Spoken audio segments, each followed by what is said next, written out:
This is Art Television.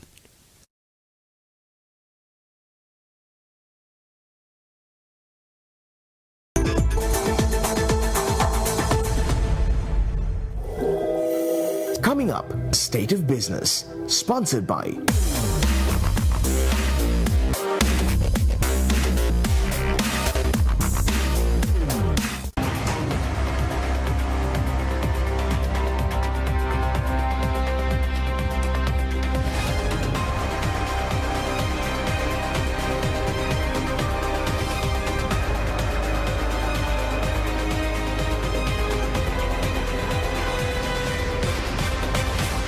A very good evening. Welcome to State of Business on Art Television. I'm Ashing Sani Veerasinghe. Let's have a look at the headlines for today. Governor explains the reasons for the reductions of the policy rates. Finance Ministry states budget deficit to reach over 5%. News in detail.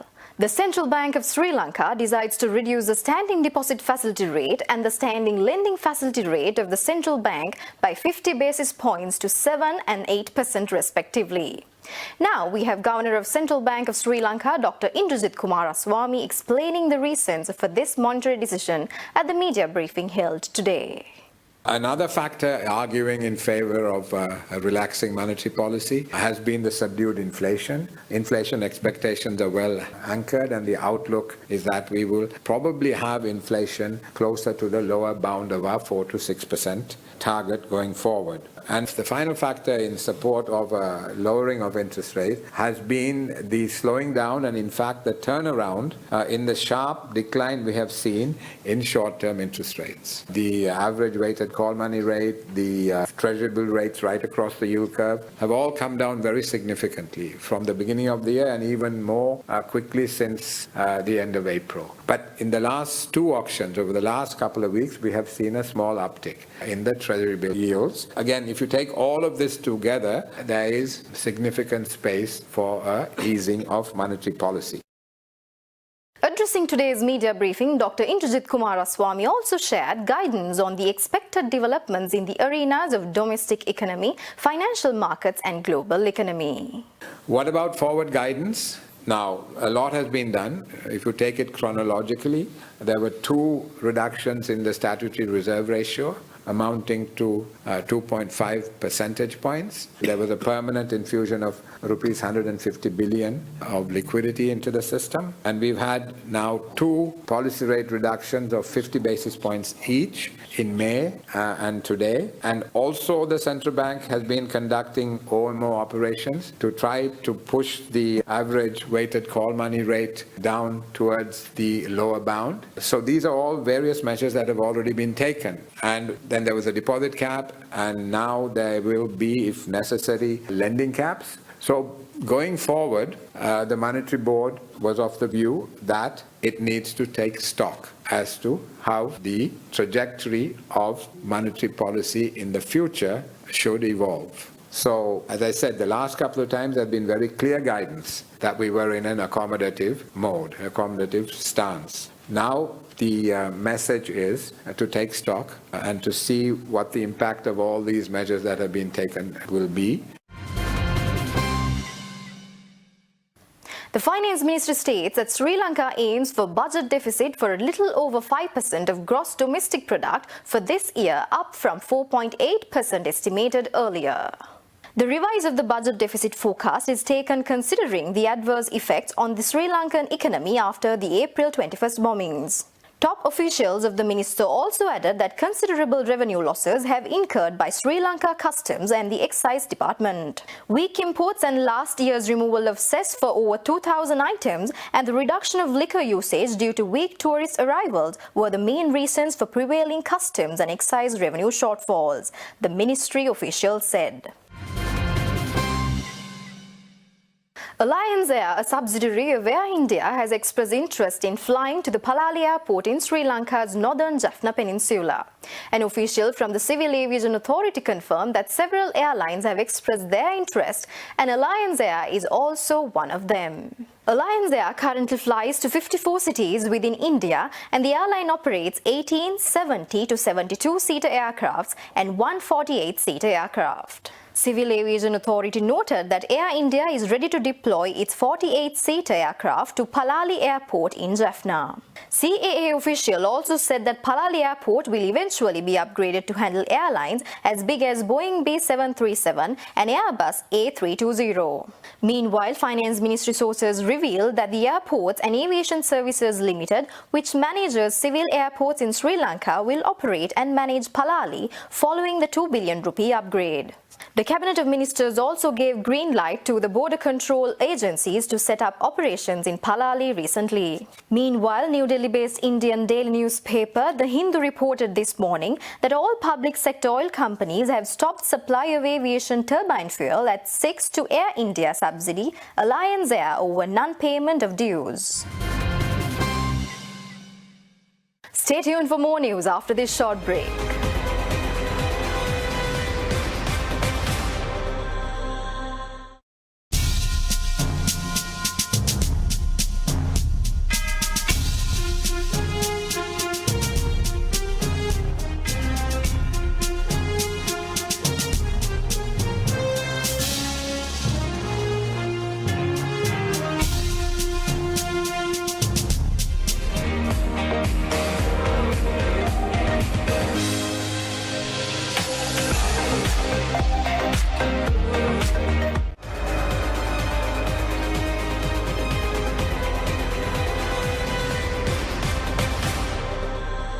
Welcome back after the break. As another measure to boost the country's tourism and hospitality industry, Hotel Show Colombo 2019, organized by Ceylon Hotel School Graduates Association, will be held at the BMICH from the 15th to 17th of November this year. This was announced at a media briefing held yesterday in Colombo. Hotel Show Colombo 2019 will be held this year for the 14th time, highlighting the fact that the industry can bounce back despite the obstacles and help rebuild the image of Sri Lanka and the industry. As part of the Hotel Show, training programs and qualifying competitions in various sectors are being held in several regions around the country as a run-up to the show, and over 300 stalls will be there along with foreign participants. Concurrent events taking place at this year's Hotel Show would include 4 main competitions: National Barista Championship, Ceylon Tea Master Cup, National Room Stylist Challenge, and Bar Champs by Pernod Ricard. In addition, there would be the Bocuse do Sri Lanka, and the Hotel Show Masterclass is another eagerly awaited feature of this event. Addressing the event to announce the Hotel Show 2019, Chairman of the Organizing Committee of Hotel Show, Traveen Gomez, states, in order to run a hotel successfully, hoteliers must embrace change and constantly seek to invest in the latest solutions to deliver the ultimate guest experience while simultaneously streamlining and maintaining efficiency and profitability. The construction work of St. Sebastian South Pumping Station, which is another key intervention to control floods in Colombo under Metro Colombo Urban Development Project under the Megapolis and Western Development Ministry, was launched recently. The construction work of St. Sebastian South Pumping Station, which is another key intervention to control floods in Colombo under Metro Colombo Urban Development Project under the Megapolis and Western Development Ministry, was launched recently. St. Sebastian South Pumping Station is equipped with 2 fully automated pumps of 5 cubic meters each that can pump at a maximum capacity of 10 cubic meters during peak floods to reduce flooding in Colombo city. The pumping station, constructed at St. Sebastian South Canal near Mardana, will pump storm water from the Colombo catchment area into the Berry Lake, which will release the water to the sea through its Macklem Gates and Golface Weir. Accordingly, this project will directly benefit the Kesselwatta, Maligawatta and Halsdorf areas and indirectly benefit the entire Colombo city by reducing the impact of flooding on property and day-to-day lives of the people. The government is thus investing 1,579 million rupees for this pumping station, and the construction contract is executed by China Geoengineering Corporation, while consultancy services for construction supervision are provided by Eptisa, Spanish company, and the project implementing agency is Sri Lanka Land Development Corporation. These interventions are being implemented by 3 project implementing agencies such as Sri Lanka Land Development Corporation, Urban Development Authority, and Colombo Municipal Council. Now, a review on the stock performances for the past week and a stock forecast for the coming week will be brought to you by a subject expert at First Capital Holdings. With the end of result season, market remained mostly flat with moderate activity levels. Trading volumes were also light as the investors waited for more clarity on the political front. However, some positivity emerged during the week with bargain hunters entering the market. Foreigners continue to be on the selling side, primarily centered on HNB. Thereby, foreign outflows from the country were down on the rupee, which ended 1.4% weaker at 179.68 cents per dollar. We expect the slowness in the equity market to continue for a further short period as the investors take profit and are also contributed by the foreign selling triggered in the market. However, selected mid-cap shares and banking counters are likely to attract investor interest as earnings are expected to be improved towards the December quarter. Turnover levels are also likely to be moderate with continuous activity in the market, especially driven by the low interest rate environment. Further policy rate cut by CBSL today is also likely to support the equity market to gain. The Kasbah Supercross 2019 will kick off on the 1st of September 2019 at the Supercross track in Saliyapura, Anuradhapura. The Kasbah Supercross is an annual sporting event patronaged by the Kasbah Regiment of Sri Lanka Army in collaboration with the Sri Lanka Autosport Drivers Association. Over 200 motor cars and motorcycle competitors from all over the island will showcase their skills through 24 events at this event. This year's race will be conducted under the guidance of Commander of Sri Lanka Army and the Colonel of the Kasbah Regiment, Lieutenant General Shavendra Silva. The objective of the Kasbah Supercross is to generate much-needed funds to improve the welfare facilities of differently abled soldiers and the families of soldiers killed in the war, and to improve the infrastructure facilities of the regiment while popularizing motor racing sport in the North Central Province. Stay tuned for the stock updates after this short break.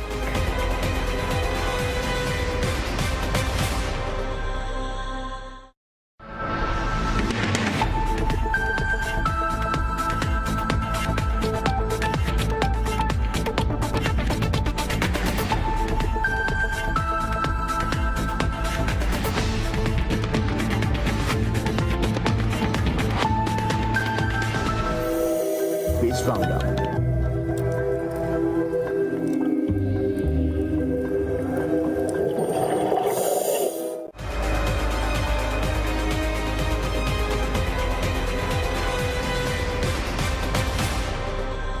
Welcome back after the break. Trading at Colombo Stock Exchange ended on a mixed note today. The all share price index dropped 6.55 points to close at 5,898.47, and the S&P SL 20 gained 4.51 points to close at 2,902.8. The turnover was 281 million rupees and over 22 million shares were traded. Up next are forex rates.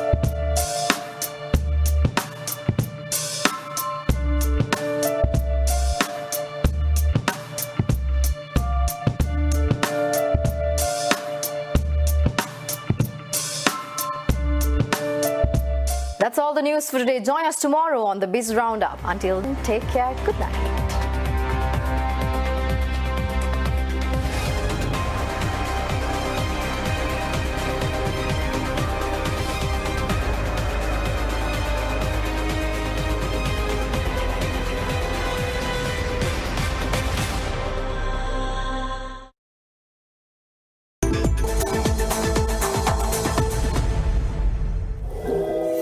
State of Business was sponsored by